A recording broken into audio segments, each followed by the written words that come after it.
Habari za udaku mtazamaji wa Biomedia Channel, ni kwambie tu kwamba kwa upande wa Jux hali imezidi kuwa mbaya. Mke wake afunguka mazito, hawajibu wanaouliza sababu ya kukonda kwa mume wake huyo Juma Jux.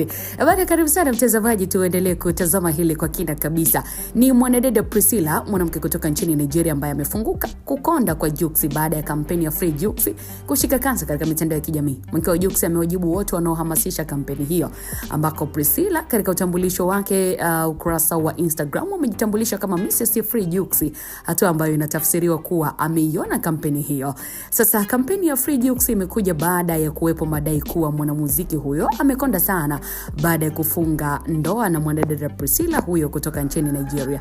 Na hata hivyo pia Jux kupitia Snapchat amepuuzia maoni hayo akisema anapenda jinsi alivyo kwa sasa, na nikukumbushe kwamba baada ya wawili hao kufunga ndoa yao Februari 7 mwaka 2025 walienda nchini Nigeria anapotokea mwanadada Priscilla kwa ajili ya taratibu nyinginezo ambazo ziliambatana na sherehe zenye ufahari mwingi, kitu kilichochochea mijadala mitandaoni.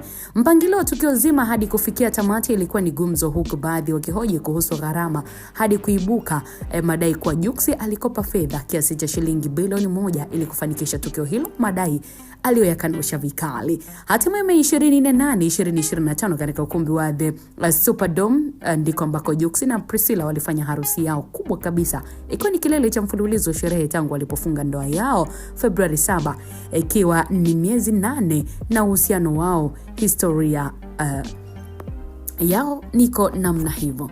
Sasa kampeni bwana imemfikia Priscilla na akaanza kujiita Mrs. Free Jux. Hili limekaa vipi, huku tukiona Jux akikanusha vikali na kueleza kwamba anapendezwa na namna ambavyo yuko sasa hivi. Una maoni gani katika hili? Basi moja kwa moja utaandika maoni yako, wakati mwingine tutaangazia. Jina langu ni Official Rosie on the microphone, mpaka wakati mwingine, kwa heri kwa sasa.